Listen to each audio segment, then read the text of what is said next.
आधुनिक समय में उपनिषदों के अध्ययन की पुनर्जागृति के क्या कारण है, स्पष्ट करें। भारत की संस्कृति की अमूल्य धरोहर के रूप में उपनिषदों का अध्ययन एक अद्वितीय और महत्वपूर्ण स्थान रखता है। यह प्राचीन ग्रंथ न केवल भारतीयों के लिए निदान और आध्यात्मिक मार्गदर्शन का स्रोत हैं, बल्कि पश्चिमी विद्वानों के लिए भी एक गहन अध्ययन का विषय बन गए हैं। अनेकों पश्चिमी विद्वानों ने भारत के उपनिषदों को पढ़कर अपने जीवन में भारी परिवर्तन किए। इतना ही नहीं, कईयों ने तो बाइबल की शिक्षाओं को उपनिषदों की शिक्षाओं के सामने नगण्य ही घोषित कर दिया। उन्होंने अपने अनुभवों को बड़े विस्तार से लिखा। इसी प्रकार कई मुस्लिम विद्वान भी हुए हैं जिन्होंने कुरान की शिक्षाओं को उपनिषदों की शिक्षाओं के समक्ष बहुत बौना समझा। उपनिषदों की गूढ़ शिक्षाएं और ब्रह्म विद्या ने बहुत से विचारकों को मोहित किया है, जिन्होंने भारतीय दर्शन को अपनी जीवन धाराओं में समाहित किया। इन ग्रंथों के माध्यम से आत्मा और परमात्मा के संवाद को सुनकर उन्होंने जीवन के अनगिनत रहस्यों को समझा, जिससे उनका जीवन अधिक अर्थपूर्ण हो गया। उपनिषद न केवल भारतीयों की आध्यात्मिक तृप्ति का साधन बने, अपितु उन्होंने अपने दिव्य ज्ञान की आभा से पश्चिमी विद्वानों को भी प्रभावित किया। जिन पश्चिमी विद्वानों के लिए आत्मा और परमात्मा का संवाद सुनना तक असंभव था, उन्होंने जब ब्रह्म विद्या को उपनिषदों के माध्यम से हृदयंगम किया तो उनके हृदय के तार झंकृत हो उठे। उन्हें लगा कि जीवन और जगत की समस्याओं का वास्तविक समाधान तो उपनिषदों की ब्रह्म विद्या के पास है, जिसे समझकर कुछ और समझने के लिए शेष नहीं रह जाता। इसी अनुभूति ने पश्चिमी विद्वानों की आंखें खोलीं और उन्हें लगा कि भारत वास्तव में विश्वगुरु के योग्य है। इसकी शिक्षाओं को समझकर ही विश्व वास्तविक शांति का अनुभव कर सकता है, अर्थात विश्व के वर्तमान कोलाहल से मानव समाज मुक्ति प्राप्त कर सकता है। भारत के अनेकों लोगों ने ईसाई धर्म को प्रगतिशील धर्म कहकर उसका अनुकरण करने का प्रयास किया है, परंतु ईसाई जगत के अनेकों विद्वानों ने उपनिषदों को पढ़कर वास्तविक प्रगतिशीलता को अनुभव किया। उन्हें लगा कि उपनिषद की शिक्षाएं ही वे शिक्षाएं हैं जो किसी भी प्रकार की जाता, रूढ़िवादिता और मनुष्य को बंधनों में जकड़ने वाले अविद्या और अज्ञान से मुक्त करती हैं। हमारे उपनिषदों की आध्यात्मिकता और विषय की निरपेक्षता ऐसे विशेष गुण रहे हैं जिनसे ईसाई जगत के विद्वान इनके प्रति स्वाभाविक रूप से आकर्षित होते रहे हैं। यह विद्वान उपनिषदों की धार्मिक अनुभूति तथा आध्यात्मिक जगत की रहस्यमयी गूढ़ अभिव्यक्तियों से वे चमत्कृत होते रहे हैं और मुक्त कंठ से इनकी प्रशंसा करते आए हैं। पश्चिमी विद्वानों ने उपनिषदों की शिक्षाओं को अपनी जीवन शैली में उतार कर पाया कि वास्तविक स्वतंत्रता और विनम्रता यहीं से प्राप्त होती है। वे अनुभव करते हैं कि उपनिषदों में प्रकट की गई ब्रह्म विद्या दुनिया की समस्याओं का समाधान प्रदान करती है। आत्मज्ञान की खोज में वे सहज ही उपनिषदों की ओर आकर्षित होते हैं। यहीं से उन्हें एहसास होता है कि भारत का ज्ञान वैश्विक स्तर पर शांति और सहिष्णुता का प्रतीक बन सकता है। इस प्रकार उपनिषदों ने उन्हें दुनिया को एक नई दृष्टि देने का कार्य किया है। कई विद्वान जैसे अल्बेरूनी और दारा शिकोह ने उपनिषदों के प्रति विशेष रुचि दिखाई है। अल्बेरूनी नाम का अरब देश का रहने वाला विदेशी विद्वान जब भारत आया तो उसने उपनिषदों और गीता की शिक्षाओं का अध्ययन किया। उनके अध्ययन से उसे जब आत्मिक शांति प्राप्त हुई तो उसके मुंह से अनायास ही ये शब्द निकल गए, उपनिषदों की सार स्वरूपा गीता भारतीय ज्ञान की महानतम रचना है। अल्बेरूनी ने जब उपनिषदों का अध्ययन किया तो उसकी जुबान से निकलते शब्द आश्चर्यचकित करने वाले थे। उसने उपनिषदों को भारतीय ज्ञान की महानतम रचना कहा। इसी तरह दारा शिकोह, जो शाहजहां का प्रिय पुत्र था, ने भी उपनिषदों से आत्मिक शांति की प्राप्ति की और इस ज्ञान को एक अनमोल धरोहर माना। उसने कहा कि उपनिषदों का ज्ञान आत्मा को शाश्वत शांति और आनंद का अनुभव कराता है। दारा शिकोह उपनिषदों के प्रति असीम श्रद्धा रखता था। इस शहजादे ने उपनिषदों के अध्ययन के उपरांत कहा था, मैंने कौरान, तौरेत, इंजील, जुबर आदि ग्रंथ पढ़े। उनमें ईश्वर संबंधी जो वर्णन है उनसे मन की प्यास नहीं बुझी। तब हिंदुओं की ईश्वरीय पुस्तकें पढ़ीं। इनमें से उपनिषदों का ज्ञान ऐसा है जिससे आत्मा को शाश्वत शांति तथा आनंद की प्राप्ति होती है। हजरत नबी ने भी एक आयत में इन्हीं प्राचीन रहस्यमय पुस्तकों के संबंध में संकेत किया है। दारा शिकोह पर यह वैदिक धर्म के उपनिषदों का ही प्रभाव था कि वह हिंदू धर्म के प्रति बहुत ही विनम्र भाव रखता था। यह इस देश का दुर्भाग्य रहा कि उसे मारकर औरंगजेब देश का बादशाह बन गया और दारा शिकोह की परंपरा इस देश में आगे नहीं बढ़ पाई। इस प्रकार उपनिषदों का अध्ययन आज भी उतना ही प्रासंगिक है जितना कि प्राचीन काल में था। उपनिषदों का मुख्य उद्देश्य मनुष्य जाति को आत्म तत्व अथवा ब्रह्म ज्ञान से परिचित कराना है। यह ब्रह्म ज्ञान ही उसे जन्म मरण के चक्र से छुटकारा दिलाकर मोक्ष की ओर ले जाता है। इस ज्ञान के द्वारा ही हम जान पाते हैं कि जो जो पिंड में है वही ब्रह्मांड में भी है। उपनिषदों में परमात्मा, आत्मा, सृष्टि, जीव, आराधना, मोक्ष जैसे गहन विषयों पर व्याख्या की गई है। उपनिषदों में ऋषियों ने मनुष्य और समाज की आध्यात्मिक उन्नति के साथ साथ भौतिक विज्ञान की उन्नति का भी संदेश दिया है। उपनिषदों में जीवन मृत्यु के रहस्य का खुलासा किया गया है। उपनिषदों में विद्या अविद्या, श्रेय प्रेय विवेचन और जीवन के उस पार की बहुत सी बातों की व्याख्या की गई है। दारा शिकोह पर यह वैदिक धर्म के उपनिषदों का ही प्रभाव था कि वह हिंदू धर्म के प्रति बहुत ही विनम्र भाव रखता था। यह भाव न केवल उसकी शिक्षा का परिणाम था बल्कि संस्कृत साहित्य और उपनिषदों के गहरे ज्ञान से भी जुड़ा था। जब औरंगजेब ने इसका जीवन समाप्त किया तब उसकी परंपरा को आगे बढ़ाने का एक बड़ा अवसर खो गया। यह इस देश का दुर्भाग्य रहा कि उसे मारकर औरंगजेब देश का बादशाह बन गया और दारा शिकोह की परंपरा इस देश में आगे नहीं बढ़ पाई। यह निश्चित रूप से इस देश के लिए एक दुखद घटना रही, क्योंकि दारा शिकोह ने जिस ज्ञान, सहिष्णुता और विविधता का एक समृद्ध सूत्रपात किया था वह उनके साथ ही खत्म हो गया। उपनिषदों का यूरोप में परिचय एक रोचक कहानी है जो 1640 में शुरू होती है। जब शाहजहां के ज्येष्ठ पुत्र दारा शिकोह कश्मीर में ठहरा था तब उसने उपनिषदों के बारे में कुछ वार्तालाप सुने। तब उसने बनारस से पंडितों को बुलाकर उपनिषदों के फारसी अनुवाद का कार्य प्रारंभ करवाया, जिसने शास्त्रीय ज्ञान का एक नया द्वार खोला। शुजाउद्दौला के दरबार में फैजाबाद में फ्रांसीसी राजदूत लिजेंटील के माध्यम से उपनिषदों का ज्ञान यूरोप पहुंचा, जो कि ज्ञान के एक अनमोल खजाने की तरह था। इनके एक मित्र थे जिनका नाम एनकेतील दूपरों था, जिन्होंने जैन अवेस्ता की खोज की थी। सन 1775 ईस्वी में ली जेंटिल महोदय ने उन्हें उपनिषदों के इस फारसी अनुवाद की एक पांडुलिपि भेंट की। एनकेतील महोदय ने इनका लैटिन भाषा में अनुवाद किया जो 1801 या 1802 ईस्वी में प्रकाशित हुआ। यद्यपि यह अनुवाद अत्यंत क्लिष्ट एवं दुरूह था, तब भी जर्मन दार्शनिक शोपनेहार ने इसको बड़े उत्साह के साथ पढ़ा। शोपनेहार यह स्वीकार करते हैं कि उनके दार्शनिक विचारों पर उनका प्रभाव पड़ा। उन्होंने लिखा है, इस नवीन शताब्दी में सबसे महत्वपूर्ण लाभ यह हुआ है कि उपनिषदों के अनुवाद ने वेदों के अपरिमेय ज्ञान का मार्ग खोल दिया है। मेरा यह विश्वास है कि संस्कृत साहित्य का प्रभाव उतना ही गंभीर और व्यापक होगा जितना कि 15वीं शताब्दी में ग्रीक साहित्य का पुनरुत्थान काल में हुआ था।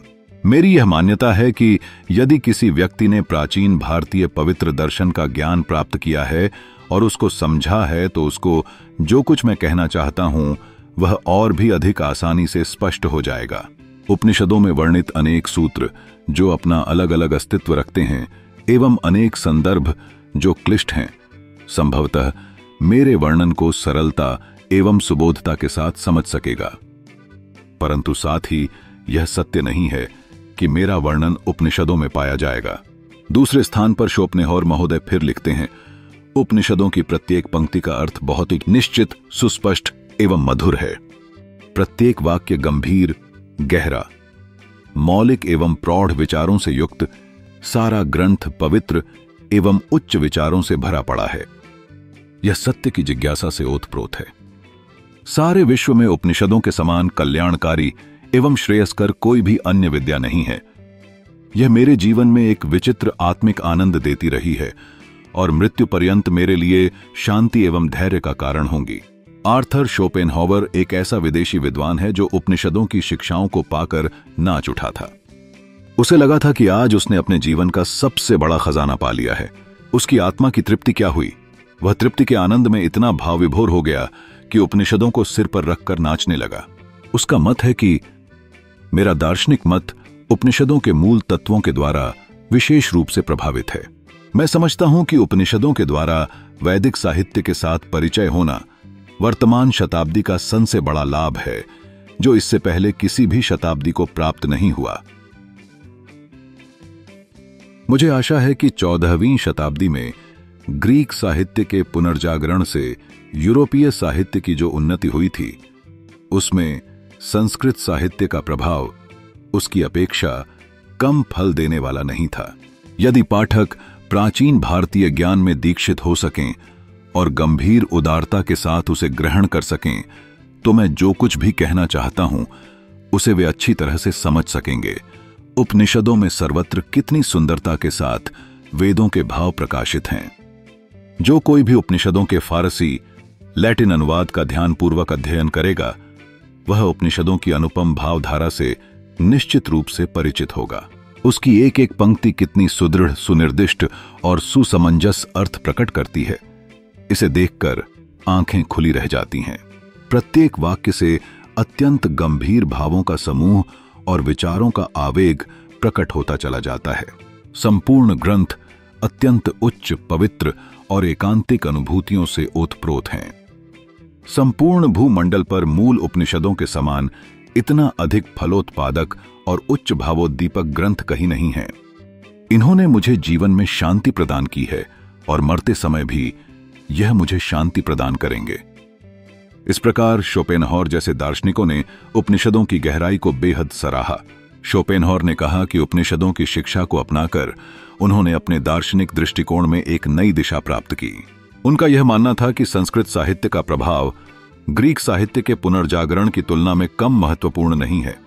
उन्होंने उपनिषदों को जीवन के लिए आत्मिक सशक्तिकरण की साधना समझा और बताया कि यह शांति और धैर्य का स्रोत है।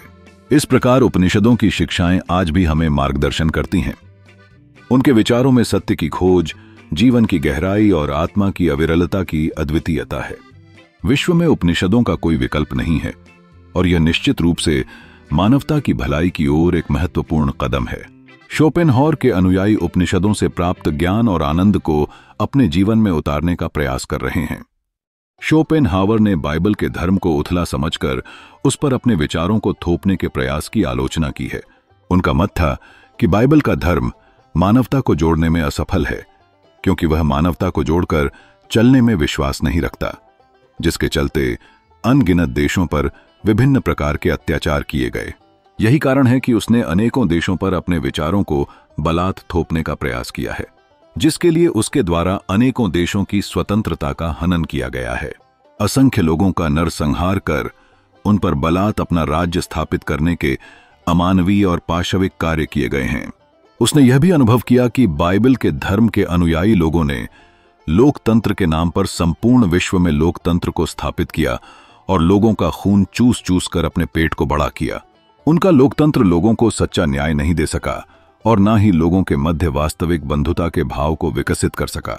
यद्यपि उसने न्याय और बंधुता या समता मूलक समाज की संरचना करने की बातों को बार बार दोहराया, परंतु यथार्थ में वह लोगों के बीच न्याय तथा बंधुता के भाव विकसित न्याय नहीं दे पाया। इसके साथ उसने यह भी अनुभव किया कि उपनिषदों का धर्म मानवतावाद को प्रोत्साहित करता है और मानव को मानव से जोड़कर चलने में विश्वास रखता है। वह किसी भी प्रकार के वितंडावाद या विखंडनवाद या विभाजनकारी मानसिकता को प्रोत्साहित नहीं करता। वह मनुष्य को शांत रहकर अपने लक्ष्य के प्रति समर्पित होकर जीवन जीने की कला सिखाता है, जो कि मानव जीवन का अभीष्ट है। यही कारण है कि शोपेनहावर ने आगे भी कहा, भारत में हमारे धर्म की जड़ें कभी नहीं गड़ेंगी। मानव जाति की पौराणिक प्रज्ञा गैलीलियो की घटनाओं से कभी निराकृत नहीं होगी, वरन भारतीय ज्ञान की धारा यूरोप में प्रवाहित होगी तथा हमारे ज्ञान और विचारों में आमूल परिवर्तन ला देगी। उपनिषदों के प्रत्येक वाक्य से गहन, मौलिक और उदात्त विचार प्रस्फुटित होते हैं और सभी कुछ एक विचित्र, उच्च, पवित्र और एकाग्र भावना से अनुप्राणित हो जाता है। समस्त संसार में उपनिषदों जैसा कल्याणकारी व आत्मा को उन्नत करने वाला कोई दूसरा ग्रंथ नहीं है। ये सर्वोच्च प्रतिभा के पुष्प हैं। देर सवेर ये लोगों की आस्था के आधार बनकर रहेंगे। इस प्रकार शोपेनहावर ने उपनिषदों को एक ऐसा ग्रंथ बताया जो मानवतावाद को प्रोत्साहित करता है। वह पूरी तन्मयता से मानते थे कि उपनिषदों की शिक्षाएं व्यक्ति को अपनी सांस्कृतिक जड़ों के प्रति जागरूक करती हैं। भारत के इस ज्ञान से प्रेरित होकर वे मानते थे कि यह विचारधारा यूरोप में भी अपना स्थान बनाएगी। उनके अनुसार उपनिषदों में गहराई और उदात्तता भरी हुई है, जो संपूर्ण मानवता के लिए कल्याणकारी सिद्ध हो सकती है। शोपेनहावर के विचारों ने पश्चिमी जगत को उपनिषदों की ओर आकर्षित किया। उनके मार्गदर्शन में अनेक विद्वानों ने इन ग्रंथों का अध्ययन किया और अपने जीवन में इसे समाहित किया। संस्कृत की ओर बढ़ती रुचि के साथ उपनिषदों के विचार यूरोप में फैलने लगे। विद्वानों ने अपनी धारणाओं का पुनर्मूल्यांकन किया और पाया कि पश्चिमी आध्यात्मिकता पर भारतीय ज्ञान का गहरा प्रभाव है। भले ही कुछ व्याख्याएं व्यक्ति की बुद्धि के अनुपयुक्त प्रतीत होती हैं, किंतु इमर्सन यह स्वीकार करते हैं कि वेदांत पाश्चात्य विचारों को अनुप्राणित कर रहा है। शोपेनहावर से प्रेरणा लेकर पश्चिमी जगत के अनेक विद्वानों ने उपनिषदों को पढ़ा और उनसे अपने जीवन को लाभान्वित किया। शोपेनहावर के माध्यम से जर्मनी में उपनिषदों की ओर अनेक व्यक्तियों का ध्यान आकर्षित हुआ। संस्कृत के अध्ययन के प्रति रुचि बढ़ने के साथ साथ ये ग्रंथ यूरोप के अन्य भागों में भी प्रचलित हो गए। इसके बाद अनेकों विद्वानों ने पश्चिमी जगत के विचारों का भारत के उपनिषदों के साथ सामंजस्य स्थापित करने का प्रयास किया। उन्होंने उपनिषदों और अपने विचारों का तुलनात्मक अध्ययन किया। कई विद्वानों ने अपनी धारणाएं बदलीं और उनको यह स्पष्ट अनुभव हुआ कि भारत के प्राचीन आर्ष ग्रंथों का ही प्रभाव पश्चिमी जगत के आध्यात्मिक विचारों पर पड़ा है। यह अलग बात है कि उनकी कुछ व्याख्याएं ऐसी कर दी गई हैं जो प्रकृति और सृष्टि के नियमों के विपरीत हैं या ऐसी हैं कि जिन्हें बुद्धिसंगत नहीं कहा जा सकता। इस विषय में इमर्सन का कहना है कि पाश्चात्य विचार निश्चय ही वेदांत के द्वारा अनुप्राणित हैं। इस प्रकार शोपेनहावर की दृष्टि में उपनिषदों की मान्यता ने एक शाश्वत प्रभाव छोड़ा है, जो धार्मिक और आध्यात्मिक दृष्टिकोणों में संतुलन ला सकता है। 15 वर्ष की आयु तक राजा राममोहन राय ने बांग्ला, फारसी, अरबी और संस्कृत सीख ली थी। उन्हें हिंदी और अंग्रेजी भी आती थी। वे वाराणसी गए और वेदों, उपनिषदों और हिंदू दर्शन का गहन अध्ययन किया। समाज सुधारक राजा राममोहन राय ने वेदांत कॉलेज की स्थापना वर्ष 1825 ईस्वी में की थी। उन्होंने ईसाई धर्म और इस्लाम का भी अध्ययन किया। इन्हें भारतीय पुनर्जागरण के संस्थापक के रूप में भी जाना जाता था।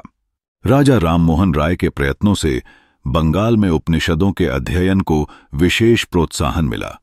इन्होंने उपनिषदों का हिंदी, अंग्रेजी व बंगाली भाषा में अनुवाद किया तथा अपने ही खर्चे से प्रकाशित किया।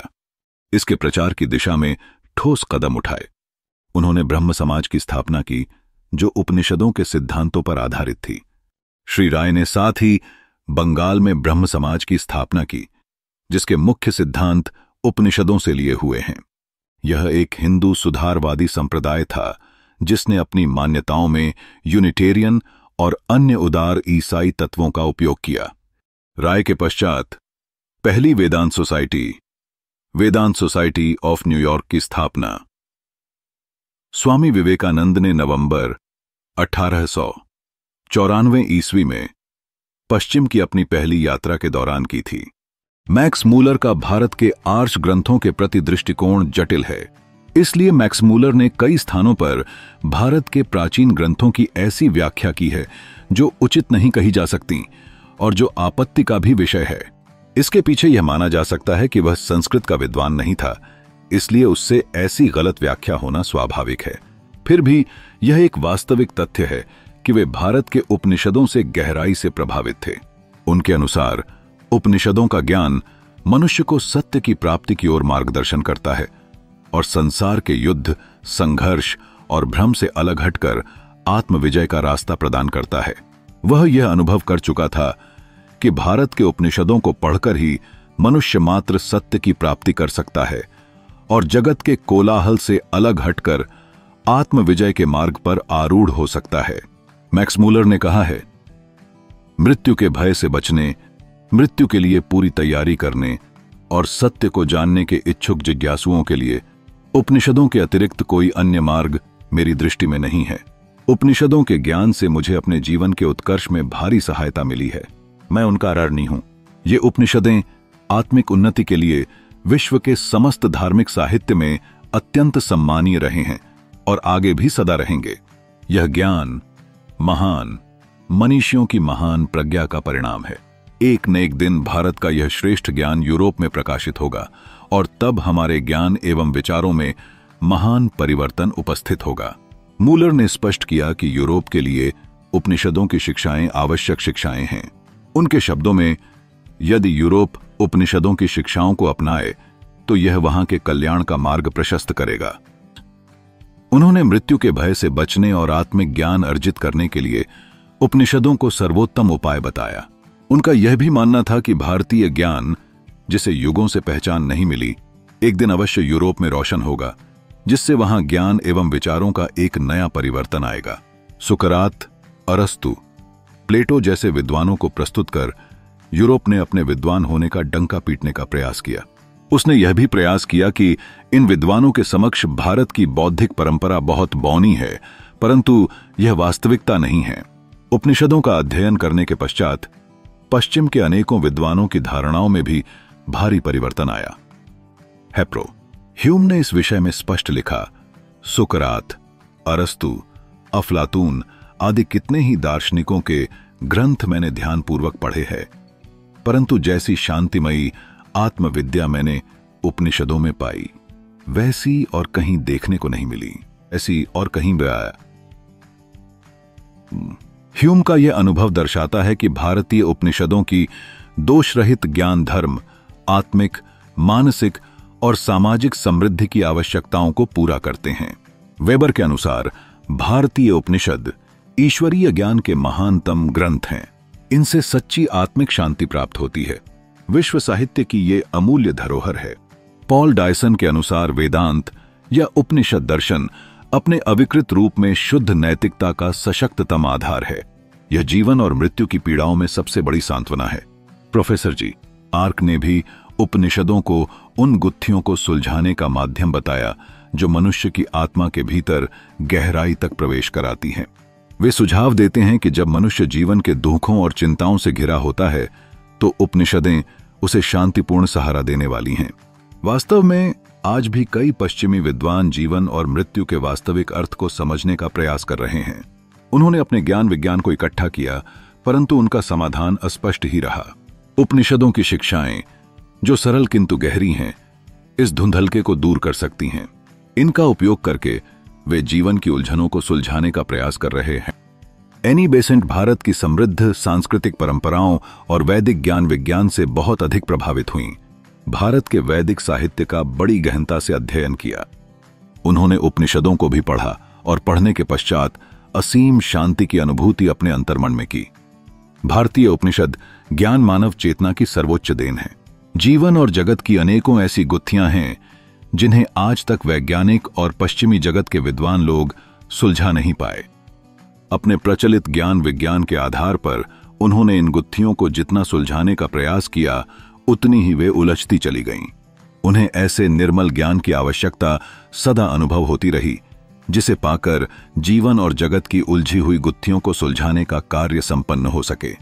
इस विषय में प्रोजी आर्क ने लिखा है, मनुष्य की आत्मिक, मानसिक और सामाजिक गुत्थियां किस प्रकार सुलझ सकती हैं, इसका ज्ञान उपनिषदों से ही मिल सकता है। यह शिक्षा इतनी सत्य, शिव और सुंदर है कि अंतरात्मा की गहराई तक उसका प्रवेश हो जाता है। जब मनुष्य सांसारिक दुखों और चिंताओं से घिरा हो तो उसे शांति और सहारा देने के अमोघ साधन के रूप में उपनिषद ही सहायक हो सकते हैं। जीवन और मृत्यु की पीड़ा को समझने के लिए भी पश्चिमी जगत के विद्वानों के पास कोई आधार नहीं रहा। उन्होंने इस विषय में अपनी अपनी धारणाएं, अपने अपने विचार और अपनी अपनी सोच को अपने अपने ढंग से प्रस्तुत किया, परंतु जीवन और मृत्यु की पीड़ा का कोई सही समाधान प्रस्तुत नहीं कर पाए। जब उपनिषद प्रकाश उन्होंने अपने अंतर्मन में अनुभव किया तो इस संबंध में उनकी धारणा में भारी परिवर्तन आया। उपरोक्त बातों से यह स्पष्ट है कि भारत के उपनिषदों ने विदेशी विद्वानों को बड़ी गहराई से प्रभावित किया है। इसके उपरांत भी जो लोग भारत में पश्चिमी ज्ञान विज्ञान और आध्यात्मिक विचारों को यह कहकर हम पर थोपने का प्रयास करते हैं कि पश्चिम का ज्ञान विज्ञान और आध्यात्मिक विचार ही प्रगतिशील है, उनकी बुद्धि पर तरस आता है।